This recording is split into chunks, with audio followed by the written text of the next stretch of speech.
जादुई तीन रास्ते। किसी गांव में पूनम अपने माता पिता के साथ हंसी खुशी से रह रही थी। पूनम के पिताजी रमेश सेठ के खेतों में खेती बाड़ी करके अपना खर्चा चलाया करते थे। वहीं दूसरी तरफ पूनम की मां लक्ष्मी घर पर ही रहती थी और कभी कभी रमेश के साथ खेती बाड़ी के काम में हाथ बटा दिया करती थी। पूनम एक बहुत ही सीधी, संस्कारी और खूबसूरत दिखने वाली लड़की थी। पूनम अभी 10वीं क्लास में पढ़ती थी और वो रोजाना स्कूल जाया करती थी। पूनम पढ़ने लिखने में बहुत तेज थी और वो हर वर्ष कक्षा में प्रथम आया करती थी। पूनम के पिताजी के पास उनके पूर्वजों का एक छोटा सा बंजर जमीन का टुकड़ा था। उनके पूर्वजों के खेतों में एक सूखा कुआं था। एक बार गांव की सभी नदियां नाले सूख जाते हैं। रमेश ने पहली बार अपने खेतों में बीज बोया था और अपनी सभी जमा पूंजी लगा दी थी, परंतु पानी की कमी से खेती ना होने के कारण रमेश को बहुत ज्यादा घाटा लग जाता है। खेती बाड़ी में घाटा लगने के बाद रमेश कुछ काम ढूंढने के लिए शहर चला जाता है। रमेश को शहर में एक बहुत बड़ी फैक्ट्री में काम मिल जाता है। यहाँ घर पर लक्ष्मी को कहीं न कहीं रमेश के शहर चले जाने का दुख भी था, क्योंकि अब वो अकेली हो गई थी और अब उसे अकेली ही अपनी बेटी पूनम की देखभाल करनी थी। इसी तरह रमेश शहर में दिन रात मेहनत करता और अपनी बेटी की पढ़ाई के लिए पैसे जोड़ता और यहाँ गांव में लक्ष्मी भी छोटा मोटा काम करके कुछ पैसे कमा लिया करती थी।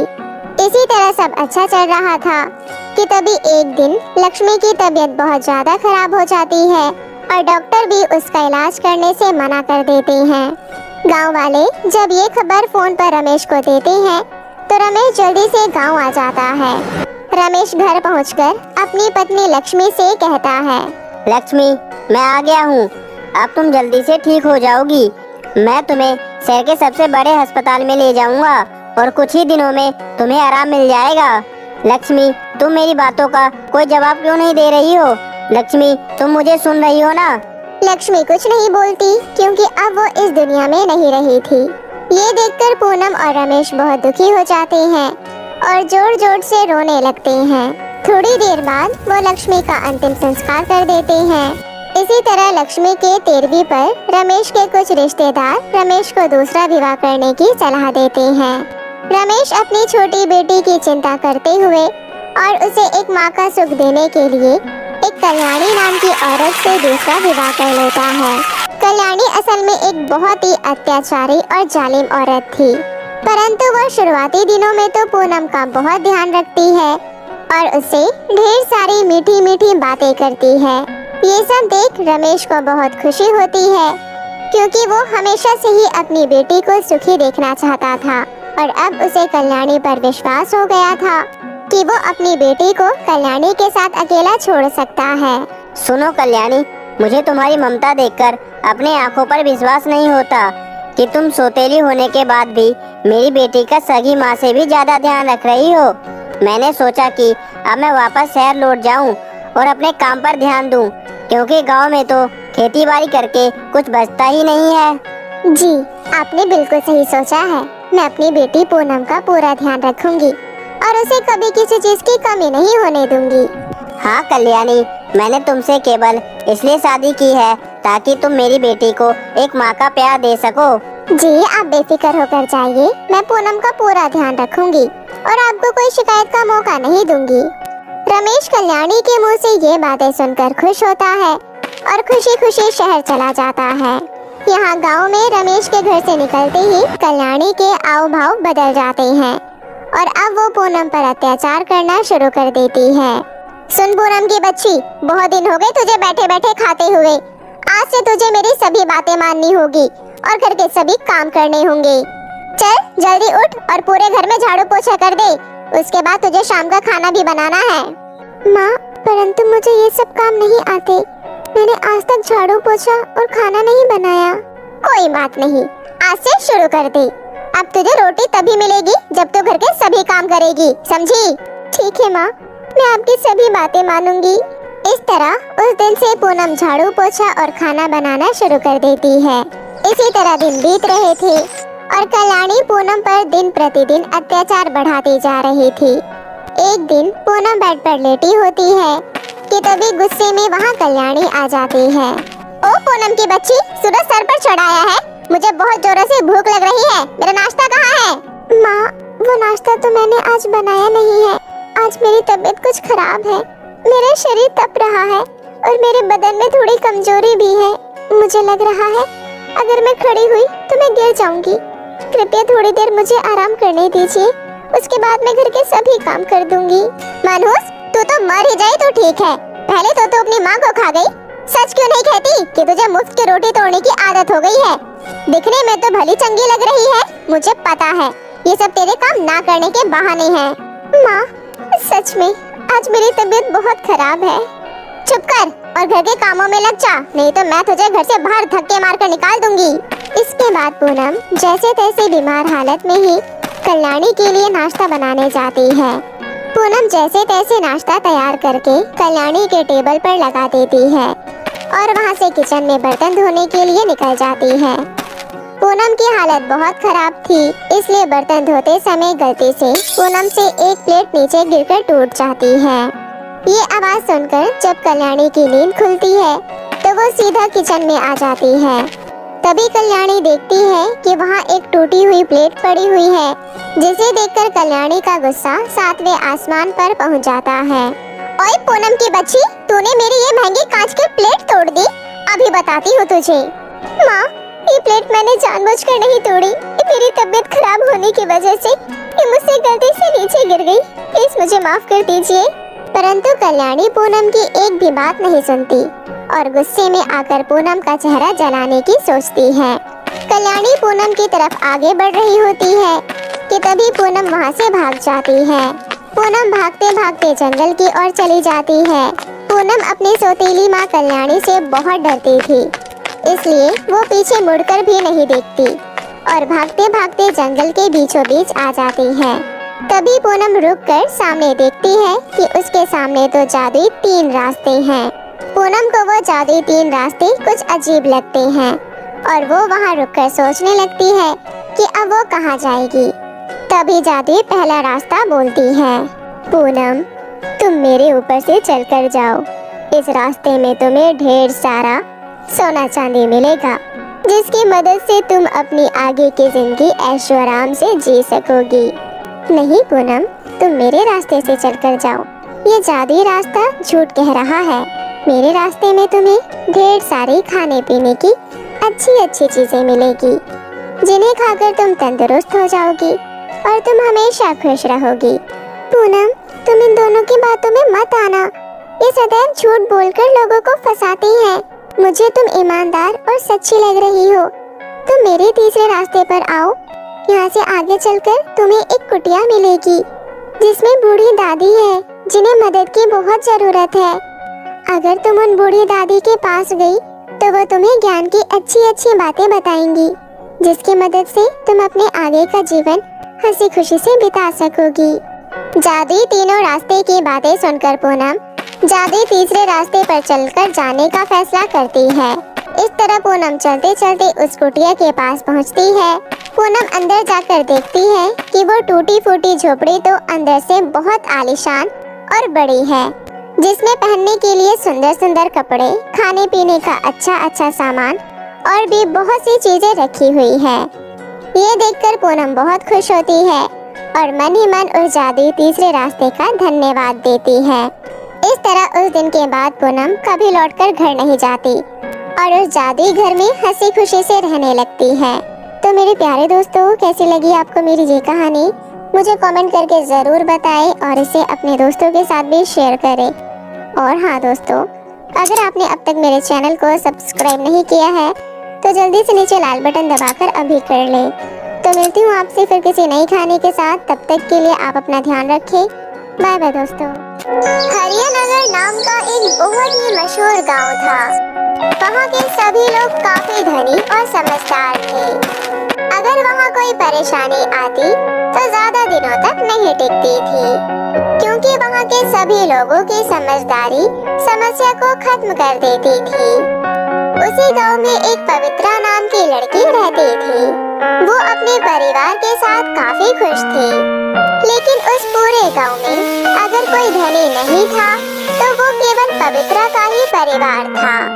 पवित्रा की माँ लोगों के घरों में काम करती थी और उनकी आमदनी उतनी ही थी जितने में उनका घर परिवार चल सके। पवित्रा को पूरे वक्त इसी बात का दुख लगा रहता कि पूरे गांव में सिर्फ उसी का परिवार गरीब क्यों है। पवित्रा का कद भी बहुत छोटा था। अपने दोस्तों में वो सबसे ज्यादा छोटी थी। यहाँ तक कि उससे कम उम्र के बच्चे भी उससे लंबे थे। पवित्रा दिन रात अपने कद को बढ़ाने के लिए कसरत करती थी, लेकिन उससे उसे कोई फायदा नहीं हुआ था। एक शाम पवित्रा अपने दोस्तों के साथ खेलने गई। जब वहाँ पहुँची तो उसने देखा कि सभी बच्चे पेड़ पर लटककर एक आम को तोड़ने की कोशिश कर रहे हैं। पवित्रा भी वहाँ बाकी बच्चों के पास गई। तुम ये सब क्या कर रहे हो? क्या आज हम सब खेलेंगे नहीं? नहीं पवित्रा, आज हम इसी आम को तोड़ेंगे। तुम अब घर चले जाओ। लेकिन मैं घर क्यों जाऊँ? मैं भी तुम लोगों के साथ आम तोड़ने की कोशिश करूंगी। पवित्रा की बात सुनकर उसके सभी दोस्त जोर जोर से हंसने लगे। उन्हें हंसता देखकर पवित्रा ने पूछा, तुम लोग ऐसे क्यों हंस रहे हो? अरे पवित्रा, तुमसे तो अपने घर का दरवाजा भी नहीं खुलता और तुम आम तोड़ने की बात कर रही हो। जरा अपने कद को तो देखो, आखिर तुम आम कैसे तोड़ पाओगी? उसके बाद वो लोग फिर से हंसने लगते हैं। पवित्रा सभी दोस्तों को हंसता देखकर बहुत दुखी होती है और वहाँ से भागती हुई अपने घर चले जाती है। उसी रात उसके घर में कुछ रिश्तेदार आते हैं। उनकी बेटी सोनी भी पवित्रा के कद की ही थी, लेकिन फिर भी वो पवित्रा से बहुत लंबी लग रही थी।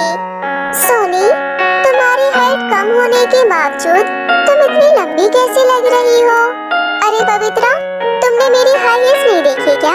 देखो, इनकी वजह से ही मैं लंबी लग रही हूँ। मैं जब भी कभी बाहर जाती हूँ तो ऐसे ही हाई हील्स वाली सैंडल पहन लेती हूँ, जिससे कि मेरा कद काफी लंबा लगता है।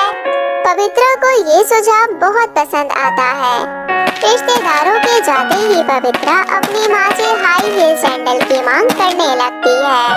मम्मी, सभी मेरे कद को लेकर मेरा बहुत मजाक उड़ाते हैं और आज तो मेरे दोस्तों ने मेरे कद की वजह से मुझे अपने साथ खेलने भी नहीं दिया। अगर मेरे पास भी ऐसी हाई हील्स होगी तो मैं भी लंबी लगूंगी माँ। पवित्रा, तुम तो हमारे परिवार की हालत समझती हो ना बेटा। हमारे पास खाने के लिए ही इतने मुश्किल से पैसे आ पाते हैं। मैं तुम्हारी ये सारी मांगे कैसे पूरी कर सकती हूँ? पवित्रा अपनी माँ की बातें सुनकर निराश हो जाती है, लेकिन पवित्रा के दिमाग में कहीं से भी एक हाई हील सैंडल पाने की चाह होती है। एक शाम को यही सोचते सोचते पवित्रा बगीचे में टहल रही थी। तभी उसकी नजर दो परियों पर गई, जिनके पंख घायल हो चुके थे। पवित्रा उनके पास गई और बोली, आप लोग कौन हैं? हम परियां हैं। हम परी लोक से आए हैं। जब हम दोनों यहाँ घूम रहे थे तो एक बाज ने आकर हमारे पंख पर हमला कर दिया। इस वजह से हम उड़ नहीं पा रहे हैं। क्या तुम हमारी मदद करोगी? हाँ हाँ, क्यों नहीं। पवित्रा तुरंत कुछ जड़ी बूटी लेकर आती है और उन दोनों परियों के पंख पर लगा देती है। थोड़ी ही देर में परियां बिल्कुल ठीक हो जाती है और वो परियां पवित्रा का धन्यवाद करते नहीं थकती। तुम्हारा बहुत बहुत शुक्रिया लड़की, तुमने हमारी मदद की। कहो, तुम्हें हमसे क्या चाहिए? तुम हमसे जो मांगोगी हम वो तुम्हारी सभी इच्छा पूरी करेंगे। तभी पवित्रा की नजर परियों की हाई हील्स पर जाती है। मुझे आपकी हाई हील चाहिए। क्या आप मुझे अपनी हाई हील दे सकती हैं? तुम ये कैसी बातें कर रही हो? तुमने हमारी मदद की है, हमारी जान बचाई है। मैं तुम्हें अपनी हाई हील जरूर दूंगी। इतना कहकर परी पवित्रा को अपनी हाई हील्स उतार कर दे देती है और वहाँ से चली जाती है। हाई हील्स पाकर पवित्रा बहुत खुश होती है। घर पहुँचकर पवित्रा ने परी की दी हुई सैंडल को छुपा दिया।